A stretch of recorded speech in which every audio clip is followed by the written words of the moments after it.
બીજનો સવાર. આપણા શાસ્ત્ર પ્રમાણે 4 વાગે થશે.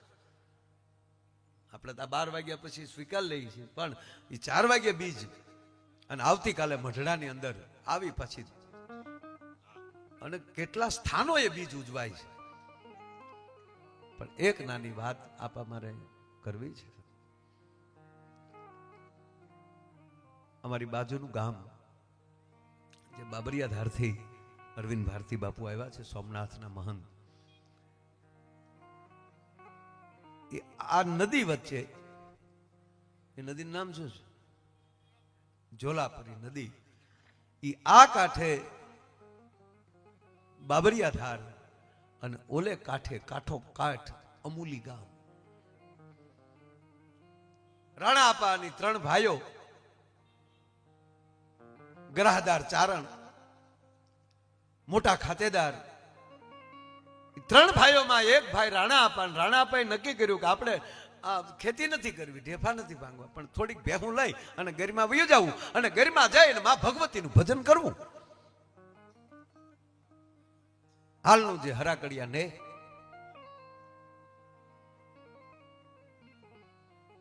અત્યાર સુધીના મારા જીવનમાં મેં આ વાર્તા 35 વર્ષમાં 3 જગ્યાએ કરી છે. 2 જગ્યાએ પહેલાના, 3જી જગ્યાએ અહીંયા. એ માનું પ્રાગટ્ય દિન છે એટલે આપણી કથા હોય તો એમાં કૃષ્ણ ભાગવત હોય તો કૃષ્ણ જન્મ ઉત્સવની કથા તો હોય, એમાં હોનબાઈ માના જન્મની નાની કથા. માયો એની જીભે કહે તો એની જીભ પવિત્ર થાય.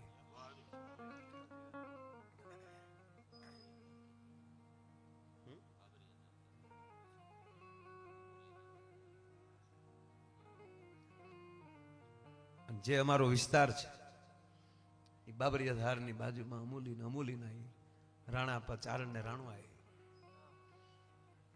થોડીક ભેહું લઈ અને ગીરમાં આવે છે છોડવડી ને ધીરે ધીરે ધીરે ધીરે ધીરે કરતા એમ કહેવાય 300 ભેહું આપા. અને એની બાજુમાં એક કોળીભાઈ, એ 2 માણા, 2 બળદ અને હાથે એમ કહેવાય પોતાની રીતે ખેતી કરી અને 10 વીઘાનું ખેતર તૈયાર કરેલું. અને એમાં ઈ સમયનો દેશી બાજરો વાવ્યો. સોમાહાની રેત ટૂંકી વાત લઈ લઉં એટલે આપા વારા ઘડીએ મોકો પીતા પીતા મોકાની નડી હાથમાં રહી ગયો હોય ને ગોવાળોને કહે કે ભાઈ ગોવાળો ધ્યાન રાખજો, ઓલા બાપાએ લોહી પાણી એક કરીને બિચારે ખેતર તૈયાર કર્યું, જોજો આપણું માલ એમાં ન જાય. અને બરોબર શ્રાવણ મહિનો આવ્યો અને એમ કહેવાય વાહડા જેવા એમ કહેવાય બાજરો થયો ભાઈ. 1.5 માથોડું દેશી બાજરો વયો ગયેલો અને 1.5 હાથના ડુંડા છે એ હિલોળા લે. અને બરોબર શ્રાવણ મહિનો, એમાં 8મ જન્માષ્ટમી આવી એટલે બાજરે બરોબર એમ કહેવાય થૂલી ચડેલી, દાણા ચડવાની તૈયારી. અને એ વખતના દેશી બાજરાને જ્યારે માથે થૂલી બાજે ને ત્યારે એની ગંધ બહુ, સુગંધ બહુ સારી આવતી.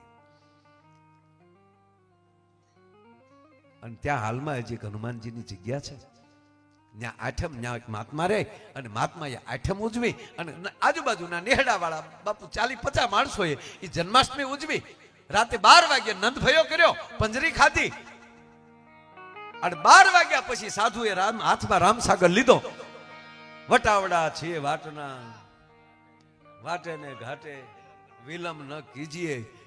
એ બાપુ 4 વાગે આ વાત ઘડીક સાંભળી લેજો, કોઈ 1-2 જણા. અને જેને મોઢે વહી જાય છે, હા, જેને કંઠસ્થ હોય નીકળજો.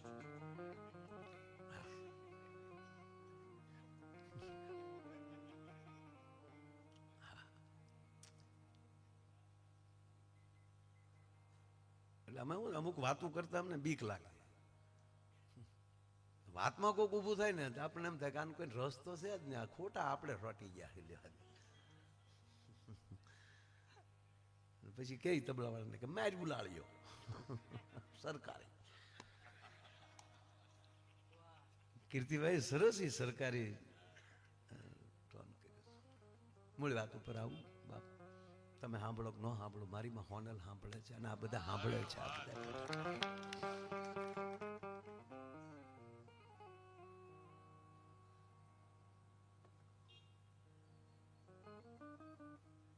પરોઢિયું થયું. આખી રાત બધા ગોવાળા ને બધા, કારણ કે બહુ જાગવાની ટેવ હોય નહીં ઘરના માણસને, પણ આ તો આઠમને લીધે જાગેલા એટલે હવની જોગમાં જઈને હુઈ ગયા. અને ઘરના માલને ખબર પડે કે હવે પહેરનો ટાઈમ થયો એટલે સાહેબ એ હિંગડા મારી અને જે આડા લાકડા નાખેલા હતા એ આડે હું કાઢી અને પહેું હોડું કરતી, એમ કહેવાય 300 પહેું નીકળી ગઈ. અને ઓલી થૂલી ચડેલી એ વાસે ને વાસે પહેું નીકળી અને એનો ચાપો ભાંગ્યો. એક મેળા ઉપર ઓલો ભાઈ કોળીભાઈ સુઈ ગયો, એક મેળા ઉપર એના પત્ની સુઈ ગયેલા છે. એને પણ એમ કહેવાય કે ઉજાગરો જ છે, આઠમમાં લઈ આવ્યા છે. અને પરોઢિયું થયું ના 300 ભેહું 10 વીઘાના બાજરાની અંદર ખાપકી દી ઉગ્યો તા ખેતરને કરી નાખ્યું ભેહના વાહા જેવું. એક મેળે છે એ ભાઈ જાગી ગયો, એની પત્નીને હાથ કર્યો, એટલે સાંભળે છો કે હા? અને આમ જા જોયું સાહેબ, બે મેળેથી હેઠા ઉતરીને ગડગડતી દોડ દઈ અને રાણા આપાના નેહડે આવ્યા. આપાના જાપે ઉભા છે તો આપાએ હવારમાં જાગી અને બેઠા બેઠા એમ કહેવાય હોકો પીવે છે, રાણુએ સાહ ફેરે છે. અને કોળીના દીકરાની રાડ ફાટી ગઈ. આપા કીધું છોકરાનો હાથ ગળું હુકાઈ ગયું, કારણ કે 10 વીઘાનું ખેતર. રાણા આપાના હાથમાં લી હોકાની નડી પડી ગઈ. આમ જાવ જોયું તો એક પણ ભેં મળે નહીં. જોઈ તો ગોવાળો હુતેલા. અને આપા બોલ્યા સાંભળજો સાહેબ. રાણુએ સાહેબ ફેરતા હતા ને, સાંભળો છો? નેત્ર આમણામ રહી ગયા. એટલે રાણા આપાની આંખમાં લી આહુડાની ધાર થઈ. સાંભળો છો કે આપણે ઘરે ઘોડિયું નહીં બંધાય હે કે જો બોલાય ભેહું પૂકી ગઈ ત્યાં. રાડુઆએ નેત્રા મૂકી દોડ દીધી. આપાએ દોડ દીધી. આપાએ કોળીને બદલે વિયે મારો બાપ. ઓલા બેન હતા એને આયે લઈ લીધો. બે મારો દીકરો જે છું હોય હો બાપા, આપણે આમ જો આ બધું હારે રીત હરખું કરી લેશું. એને રોક્યા. અમૂલથી બાપુ બાજરો મગાવ્યો, 4 કળહી બાજરો દીધો. ઈ વીઘામાં કેટલો બાજરો થાય નહીં, પણ 1.5 બાજરો અનાજ આપ્યું. લ્યો બાપા તમારું જે થતું હતું ને એ આ લ્યો, જે કાંઈ થયું એ 4 કળહી બાજરો. ઈ વખતમાં 100 રૂપિયા રોકડા. અને તણીદી બેને રોક્યા. વારા ઘડી આપા કીધા કરે, એ તારી આતરડી નો દુભાવતો બાપા, આમ જો હારે રહીને પાછું ખેતર હરખું કરી નાખજો અને આવતા વર્ષે પાછું એ હખે હારું થાય. અને બાપા આ વખતે ખૂબ ધ્યાન રાખજો. ત્રીજે દિવસે હીરો બનાવ્યો, એના મીઠા મોં કરાવ્યા અને 4 કળશી બાજરો 100 રૂપિયા રોકડા. અને પછી આપા હું બોલ્યા ખબર? બેટા હજી તું કઈક માગ તો ખરો, હજી તે ક્યાં કઈ માગ્યું છે? આ તો મને મોજના તોરા ચડે એટલે મારે તને દેવાઈ ગયું, પણ હજી મને એમ થાય કે આને હજી મારે કઈક દેવું જોવે. આવા જેથી દાતારીના હુંબળકા ફૂટે ને તેથી માનજો કઈક અનોખો અવતરવાની શરૂઆત થઈ ગઈ છે કે દીકરા મને હજી તું કઈક કે. અરે કે આપા તમે કેટલું આપ્યું? બસ આપા. નહીં બેટા, તારી નજર પડે એટલી ભેહું કાઢી લે. આપા હવે કાંઈ નહીં. તક તો ઉભો રતારથી નહીં થાય. વિહક ભેહું એમ કહેવાય 300 માલી નોખી હરખી તારવી અને કીધું કાલે બેટા 20 ભેહું તારે. પગમાં પડી ગયો. આપા બસ. આપા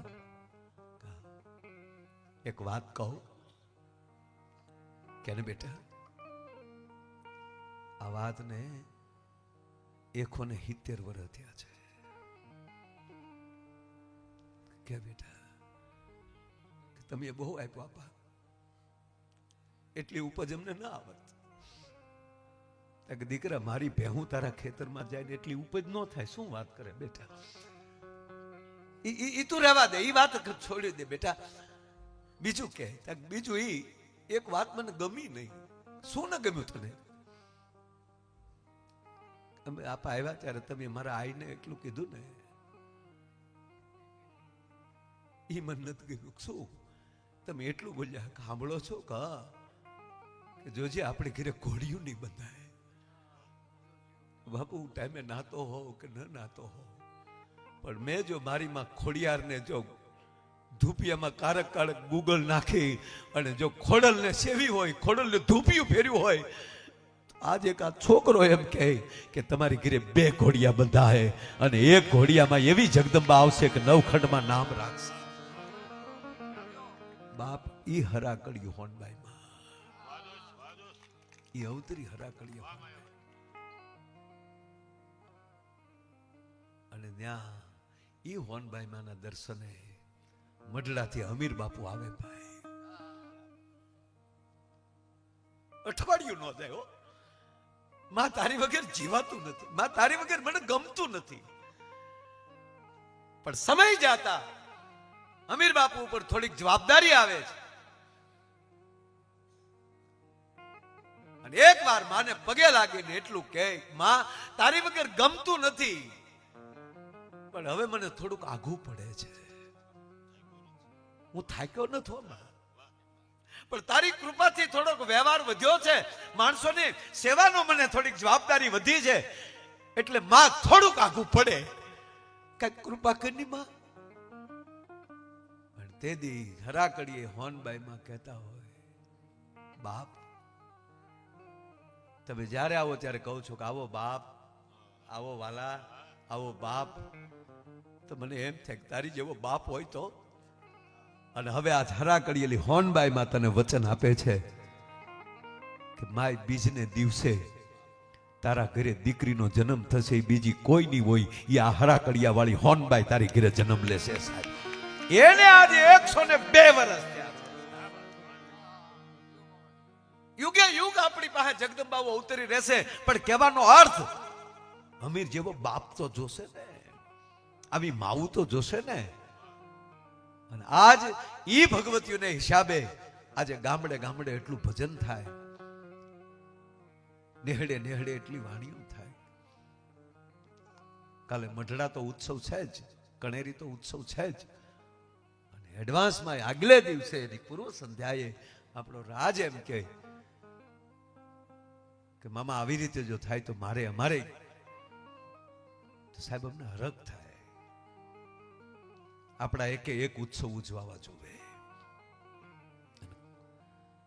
અને જે દિવસે જે તિથિ હોય તેથી મુખ્ય સ્થાને તો 100% જાવું જ, કારણ કે ન્યાલી અવતરી છે. એટલે કાક બાપુ લખે છે કે માં તું ઉગમણા ઓરડા વાળી, ભજુ તને ભેળિયા વાળી, સોનલમાં આભ કપાળી. હવે તમે કલ્પના કરો બાપુ કે જેનું કપાળ જ આભ હોય તો માં કેવડી. કાક બાપુની કલમ ધીમી હાલે નહીં સાહેબ. આ શક્તિને શિવની હારવાર મૂકી દીધી. રામાયણની અંદર તુલસીદાસજી નમામિ સમીશાન નિર્વાણ રૂપમ વિભુ વ્યાપકમ બ્રહ્મ વેદ સ્વરૂપમ નિજમ નિર્ગુણમ નિર્વિકલ્પમ નિરિહમ સિદ્ધાકાશ માકાશ વાસમ ભજેહમ. હે મહાદેવ, આભ તારું ઓઢણું છે, તારું વસ્ત્ર છે. હે મહાદેવ તમે કેવડા? તો અહીંયા કાક બાપુ એમ કે હે માં તું આભ કપાળી. અને એની અંદર જેને વટ પાડવા વાળી નહીં, પોતા વટ પાળવા વાળી. બીજા ઉપર વટ આપણી માવુએ નથી પાડ્યા, એને શરણે આવ્યા એનું દુઃખ દૂરવા કરવા માટે. એનો પોતાનું વટ ન વયો જાય, પોતા વટને પાળવા માટે કે મારે આંગણે આવ્યો અને એનું દારિદ્રના ભૂકા નો દળી નો નાખું તો હું હોનબાઈ નો કહેવા ભલામણા. એટલે પૂજ્ય મોરારી બાપુએ કીધું આ વાક્ય ઉપર કે કાક બાપુએ લખ્યું પોતાવટ પાળવા માળી, મારી માં હોનબાઈ માએ એને શરણે આવ્યા, એનો વટ ન વયો જાય અને એનો વહ ન વયો જાય. આના બહુ ધ્યાન રાખ્યા છે આ ભગવતીએ ભલામણા. એટલે આજે ભાઈએ જે બહુ સરસ મજાનો આ ઉત્સવ ઉજવો, એને ફરી વાર રાજને એકવાર તાળીઓના ગગડાટથી વધાવો કે એને ખૂબ સરસ આ મજાનો આનંદ કર્યો. ભાગશાળી છે, હજી લગ્ન બાકી છે.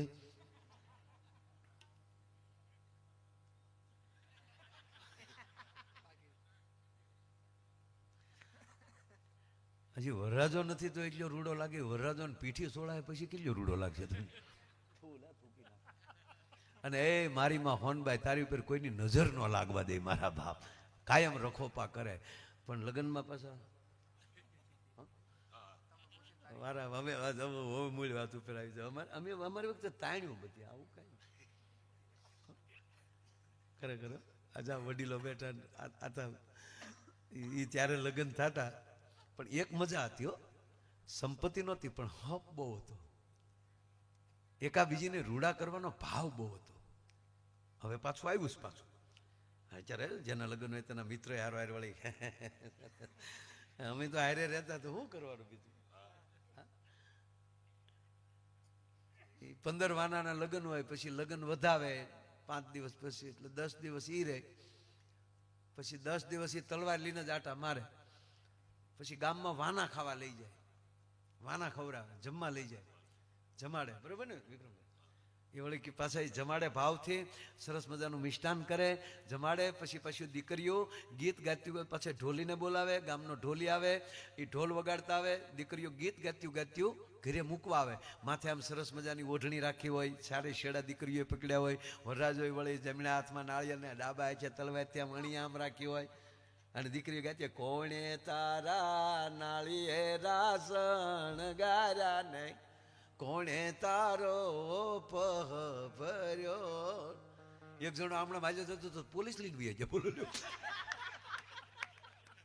પાડોહીએ તારા નાળિયેરા શણગાર્યા ને, પોલીસે તારો એવું કીધું. બોલો ઓલા કે કાંઈ નહીં, આ ડંકીનો પાઇપ સોરીને આવ્યો હતો આગળ.